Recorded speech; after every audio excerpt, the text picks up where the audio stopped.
Kalau misalnya sekarang kan kita kerja nih buat mendapatkan uang, tapi sebenarnya kalau misalnya kita ngerti manage keuangan, uang itu juga bisa bekerja buat kita.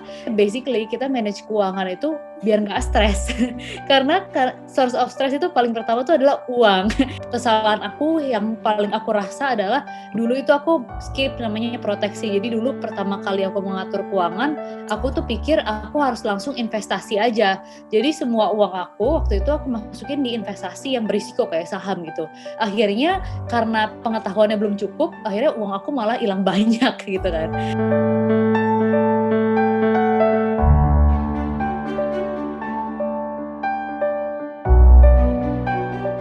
Selamat malam Indonesia dan teman-teman semua. Kembali lagi kita ke acara rutin dari Indonesia, itu Daily Indonesia. Sekarang kita kedatangan tamu spesial banget. Di sini ada Kak Nadia Amalia. Halo Kak Nadia. Halo, Kak. selamat malam. Nah, kebetulan banget nih hari ini kita bakal bawain tema yang sebenarnya tuh deket banget loh sama kita. Nah, apalagi kan di kondisi pandemi ini banyak banget nih teman-teman yang lagi mulai belajar keuangan, mulai belajar investasi. Jadi sekarang ini kita kan bahas nih bagaimana sih cara menjadi investor muda ala milenial dengan Kak Nadia Amalia. Mungkin boleh Kak perkenalan dulu Kak Nadia itu sekarang lagi sibukannya apa sih? Dan background Kak Nadia boleh mungkin diceritain sedikit kepada kita semua ya Kak? Oke. Sebelumnya aku mau bilang makasih dulu for the invitation ke Studenesia. Seneng banget bisa sharing di sini. Setahun yang lalu juga sempat sharing di Studenesia, cuman topiknya berbeda. Topiknya itu kuliah. Nah, sekarang akhirnya bisa kesampaian sharing tentang finansial. Nah, sekarang sedikit background mengenai aku. Sekarang itu aku adalah CEO dan juga co-founder dari Chat Alia, yaitu aplikasi manajemen keuangan khususnya untuk milenial dan Gen Z. Kami menyediakan fitur budget tracking dan juga konsultasi keuangan yang mudah dan cepat.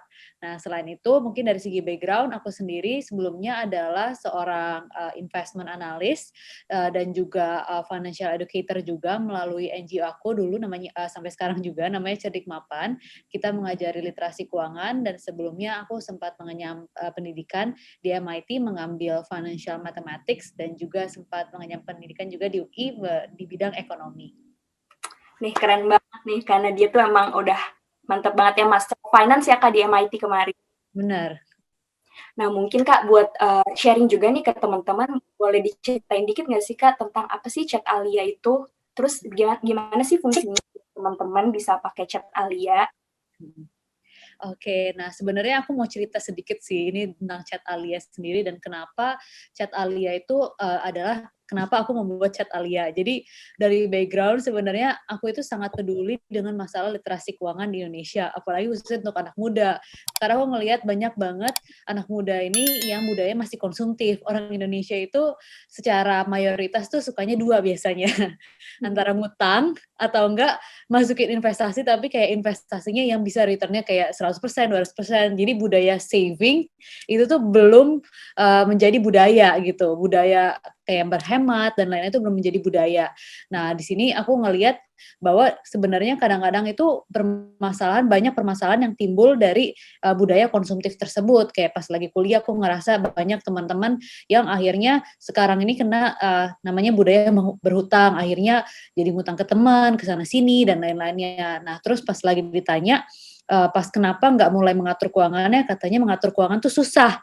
Katanya, ya ribet, ngapain nih mengatur keuangan? Terus abis itu ada dua alasan sih biasanya. Pertama adalah rata-rata buat mengerti kondisi keuangannya sendiri itu juga susah karena harus tracking tiap hari dan lain-lainnya kayak udah lupa uang kayak ya udah lupakan aja kayak spend terus lupakan. Jadi banyak yang nggak ngerti sebenarnya pengeluarannya itu berapa, kira-kira gimana cara biar nggak boros itu banyak yang nggak ngerti karena nggak ngerti kondisi keuangannya. Terus yang kedua adalah buat most of millennial and Gen Z khususnya pas itu aku ngambil sampel dari teman-teman aku sendiri juga dan dan orang-orang yang pernah aku edukasi secara literasi keuangan, dan mereka juga bilang yang alasan kedua adalah mereka itu ngerasa kalau misalnya mau mengatur keuangan tuh informasinya tuh sulit banget. Kayak kita sekarang, kita Google, itu kan informasi banyak banget. Kita YouTube, informasi banyak banget. Jadi kayak susah tuh menyortir informasi yang sesuai dengan diri kita dan juga reliable. Nah, karena itu muncullah gimana ya caranya buat bikin nih manajemen keuangan itu jadi mudah nih buat anak muda. Jadi akhirnya aku kepikiran nih sama teman waktu kuliah di MIT, kepikiran, ya udah kalau gitu kita bikin aplikasi aja. Nah, aplikasinya ini gimana caranya kita ini membantu milenial sama Gen Z itu mengatur keuangan lebih mudah dan lebih asik gitu.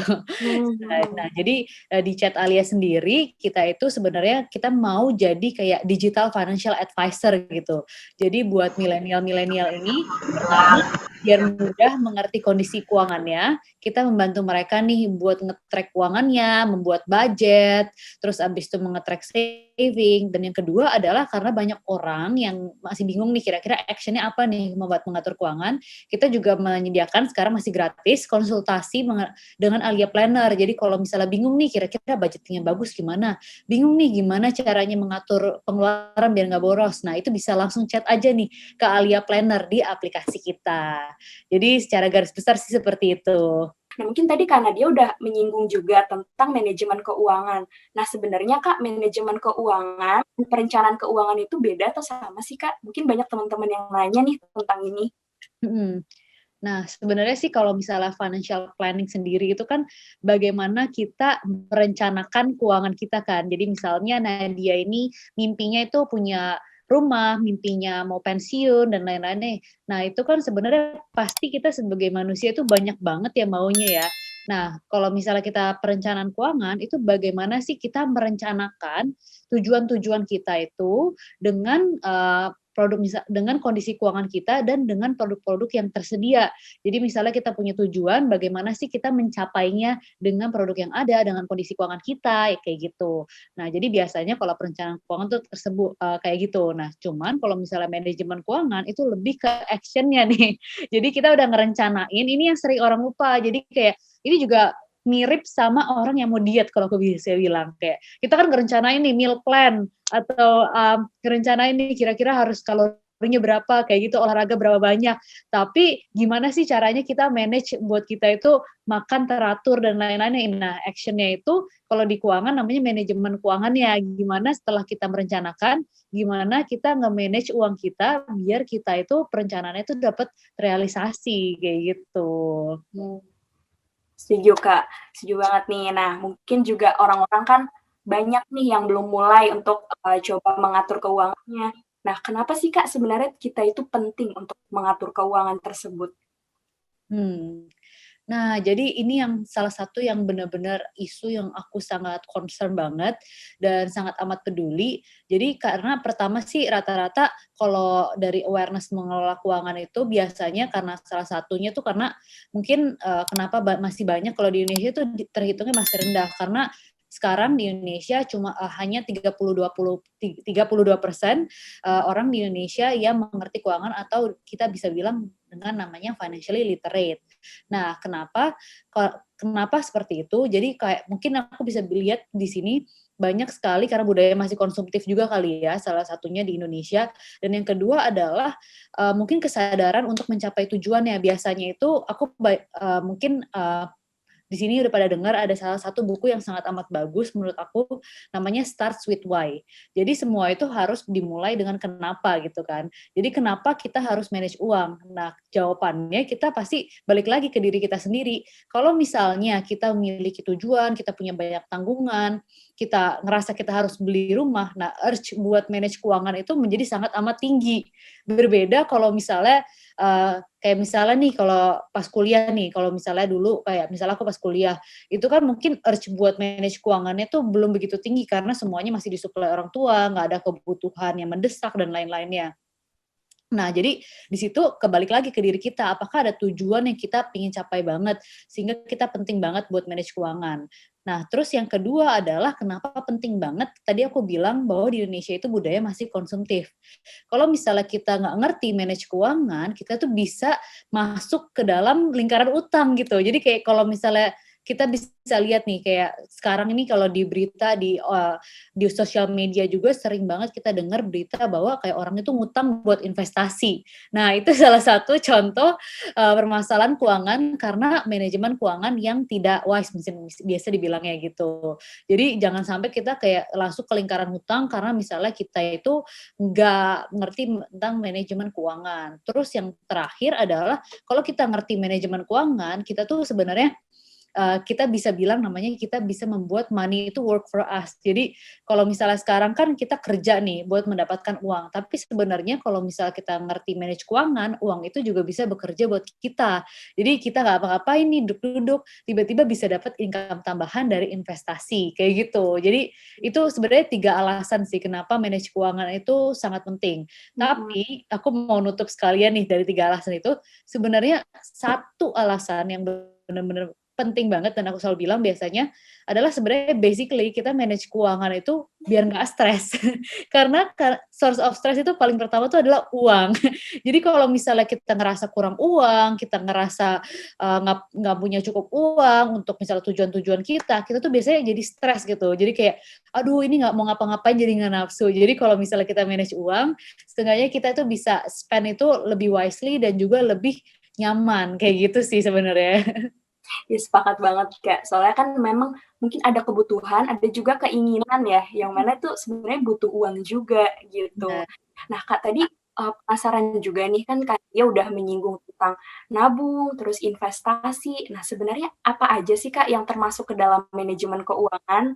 Apakah hanya tabungan, investasi, atau ternyata ada lagi loh yang lebih luas daripada itu semua gitu? Mhm.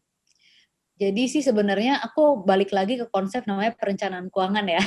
Nah ini salah satu konsep yang amat sangat penting dan tidak boleh di-skip. Jadi kalau misalnya di perencanaan keuangan tadi kan aku sempat ngomong masalah nabung, ada investasi, tetapi sebenarnya yang paling penting di antara semua itu adalah proteksi. Jadi kayak misalnya kita banyak apalagi kayak aku dulu kesalahan aku yang paling aku rasa adalah dulu itu aku skip namanya proteksi. Jadi dulu pertama kali aku mengatur keuangan, aku tuh pikir aku harus langsung investasi aja. Jadi semua uang aku waktu itu aku masukin di investasi yang berisiko kayak saham gitu. Akhirnya karena pengetahuannya belum cukup, akhirnya uang aku malah hilang banyak gitu kan. Jadi aku nggak punya protection nih kalau misalnya aku kenapa-napa, uang aku juga udah berkurang banyak banget kayak gitu. Nah, jadi sebenarnya dalam perencanaan keuangan itu yang paling penting pertama itu kita memenuhi proteksi kita kayak misalnya dana darurat, terus abis itu asuransi. Kenapa? Jadi kalau misalnya kita balik ke kasus aku dulu yang masih buta nih mengenai keuangan, dulu kalau misalnya contohnya pas itu sih alhamdulillah banget aku nggak kenapa-napa ya. Jadi pas kalau misalnya di saat kondisi tiba-tiba aku rugi nih investasinya, terus tiba-tiba aku sakit itu kan bisa bermasalah ya kalau misalnya uangnya nggak cukup untuk dana darurat ya mungkin akhirnya aku harus minjem ke orang-orang lain kan kalau kayak gitu kasusnya. Nah tapi kalau aku punya dana darurat, punya asuransi, aku nggak usah tuh khawatir masalah-masalah kayak gitu. Jadi kalau sakit, seenggaknya ada dana. Kalau misalnya ada apa-apa, seenggaknya ada dana buat cover. Nggak usah ngutang ke orang lain atau jual aset. Jadi itu yang nggak boleh dilupain sih dalam perencanaan keuangan, proteksi. Jadi kalau misalnya teman di sini ada yang mau investasi saham dan lain-lainnya, coba pastiin dulu apakah kalian itu punya proteksi yang cukup, dana darurat yang cukup, asuransi. Kalau udah terus langsung move on ke nabung dulu, nabung untuk tujuan keuangan.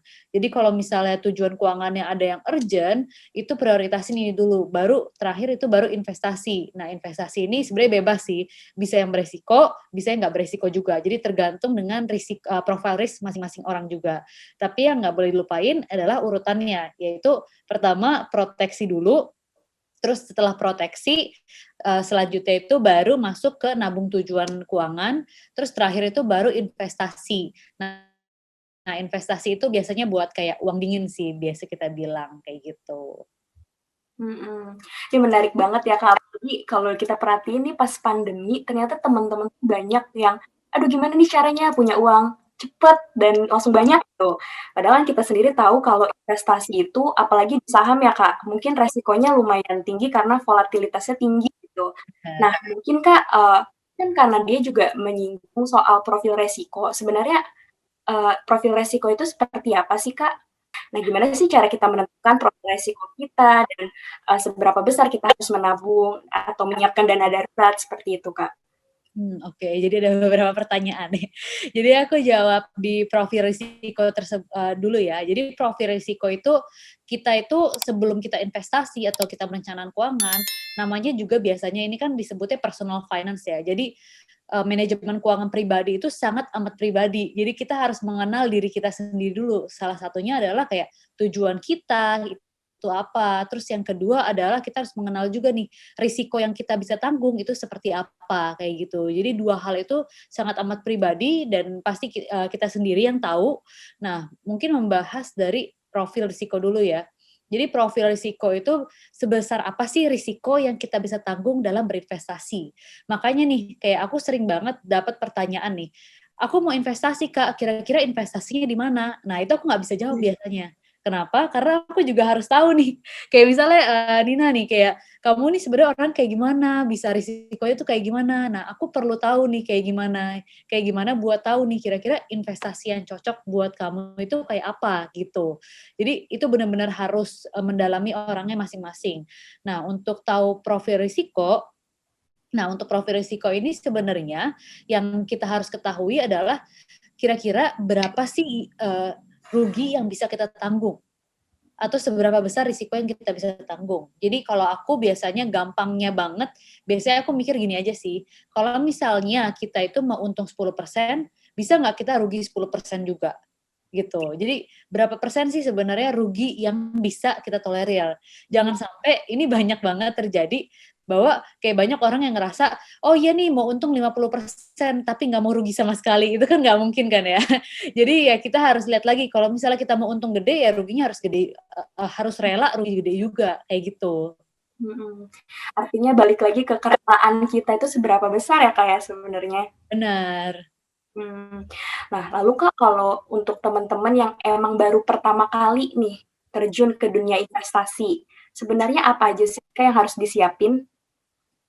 Nah, oke. Jadi yang perlu disiapin, ini ada salah satu ajaran juga dari buku kesukaan aku, dari Robert Kiyosaki, adalah sebenarnya investasi yang paling penting adalah investasi ke diri sendiri dulu. Jadi, Mmm, kalau misalnya kita sebelum investasi yang kayak di produk-produk yang fancy-fancy, mulai dari misalnya reksadana, saham, kita harus investasi ilmu ke diri kita sendiri dulu nih. Kita harus seenggaknya ngerti dulu nih, misalnya kayak mau investasi di instrumen deposito misalnya contohnya ya. Jadi kalau misalnya kita mau investasi di deposito, kita harus ngerti nih sebenarnya deposito itu kira-kira dapat untungnya gimana, prosesnya gimana, produknya itu ngapain. Nah, itu kita harus ngerti dulu nih. Terus yang kedua kalau misalnya kita bahas lagi saham ya. Kalau misalnya saham kita harus ngerti dulu nih gimana sih sebenarnya cara analisa saham, gimana sih sebenarnya dapat untung dari saham kayak gitu. mhm. Gimana sih saham ini bisa rugi kayak gitu sih. Jadi kita harus benar-benar menganalisa dulu gimana caranya cari banyak ilmu mengenai itu dan setelah kita cukup mungkin cukup udah bisa menganalisa lah kita bisa bilang, mungkin habis itu kita bisa terjun kayak gitu sih. Jangan sampai kita kayak nggak ngerti terus terjun, terus tiba-tiba rugi. Jangan Mmm, sampai kayak gitu. bener ya, Kak, ya. Apalagi kalau ikut-ikutan gitu. Biasanya kan mungkin lagi Benar. sering. Nah, mungkin, ini juga, Kak, kan orang banyak yang tahu instrumen investasi itu hanya terbatas di saham aja ya, apalagi kan sekarang lagi banyak diomongin. Nah, sebenarnya ada instrumen investasi apa lagi sih, Kak, selain saham? Oke. Nah, jadi sebenarnya instrumen investasi itu banyak banget, sebenarnya banyak banget. Jadi misalnya aku mulai dari risiko yang paling rendah dulu ya. Jadi risiko yang paling rendah itu ada deposito dari yang di perbankan, itu yang risikonya paling rendah. Jadi ya return-nya juga rendah, biasanya itu sekitar 5-6%. Itu yang paling rendah. Terus habis itu ada investasi emas juga. Nah, emas ini juga termasuk ya rendah ke middle biasanya ya, investasi emas. Terus habis itu yang paling common juga itu adalah reksadana. Nah, reksadana sendiri adalah portofolio berbagai macam investasi yang dikelola sama manajer investasi. Jadi istilahnya nih, gampangnya nih misalnya kayak aku, Nadia ini sebenarnya nggak begitu ngerti investasi di berbagai macam instrumen. Nah, akhirnya aku minta ke Nina buat kelola uang aku. Nah, biasanya reksadana kayak gitu. Jadi kita mintain orang buat kelolain uang kita. Nah, produk-produk di reksadana ini banyak banget. Ada yang dari reksadana saham, artinya dia ngelolain investasi di saham, ada yang di obligasi, artinya dia ngelolain uangnya di surat utang, terus abis itu ada juga yang di pasar uang, dia ngelolain uangnya itu di deposito. Nah, jadi itu reksadana itu berbagai macam pilihan dan ada yang risikonya rendah sampai risikonya tinggi. Terus ini aku kalau ngomong investasi sebenarnya banyak banget ya produknya investasi.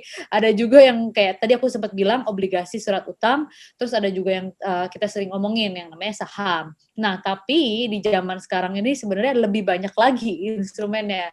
Karena ada kayak misalnya kita sekarang ada namanya peer to peer lending di mana itu sebenarnya mirip deposito, cuman kalau misalnya deposito itu kan ada perbankan ya di tengah-tengahnya. Jadi perbankan itu menyalurkan uang yang kita simpan ke orang lain. Nah, cuman kalau di peer to peer lending kita itu langsung memberi dana ke peminjam dana kayak gitu. Jadi biasanya returnnya lebih tinggi kalau di peer to peer lending dibandingkan kalau kita naruh uang di perbankan. Dan ini risikonya juga berbeda-beda kayak gitu. Nah, terus wah ini aku stop dulu kali ya, nanti bisa dilanjut lagi, banyak banget ini soalnya investasinya. Oke, nah tapi artinya itu adalah instrumen investasi keuangan kali ya kayak yang memang ada attachment ke produk-produk keuangan. Karena dia juga sempat menyinggung investasi ke diri sendiri juga utama ya kayak. Benar. Itu returnnya yang paling gede menurut aku sih, investasi ke diri sendiri. Iya, nice banget sih ini. Nah, mungkin untuk yang tadi Kak, profil resiko. Misalkan kita punya profil resiko rendah. Aku nggak mau nih rugi banyak-banyak. Tapi uang aku yang untuk aku investasikan juga sebenarnya nggak banyak. Nah, artinya investasi apa sih Kak yang sebenarnya cocok untuk profil resiko rendah? Nah, untuk resiko rendah itu cocoknya biasanya itu masuknya di deposito atau reksadana pasar uang. Tadi aku sempat bilang kalau biasanya itu imbal hasilnya itu atau returnnya itu sekitar 5-6%. Nah, kalau misalnya di sini itu biasa disebut aman karena hampir nggak rugi sih, karena kalau misalnya deposito itu dijamin sama namanya lembaga penjamin simpanan. Jadi kalau misalnya uang kita hilang, uang kita apa, itu dijamin sama lembaga penjamin simpanan bahwa uang kita akan kembali kayak gitu. Jadi nggak bakal rugi kalau misalnya ditaruh di deposito atau reksadana pasar uang. Jadi biasanya aku bilang kalau nggak mau rugi ya udah masukin di deposito atau reksadana pasar uang aja karena uangnya nggak bakal hilang, cuman returnnya juga rendah kayak gitu. Aku udah pernah nyobain ikut-ikutan cobain masukin dikit ikutin influencer dan lain-lainnya. Nah, biasanya kalau mereka udah posting itu biasanya tuh harganya tuh udah naik artinya kayak sebelumnya itu udah ada info-info yang orang-orang lain beli duluan. Jadi pas mereka posting tuh biasanya kalau kita bisa bilang itu biasanya rombongan terakhir. Jadi biasanya udah mulai turun nih setelah itu. Jadi kalau misalnya kita ikut-ikutan doang, kadang-kadang tuh cepet banget turunnya.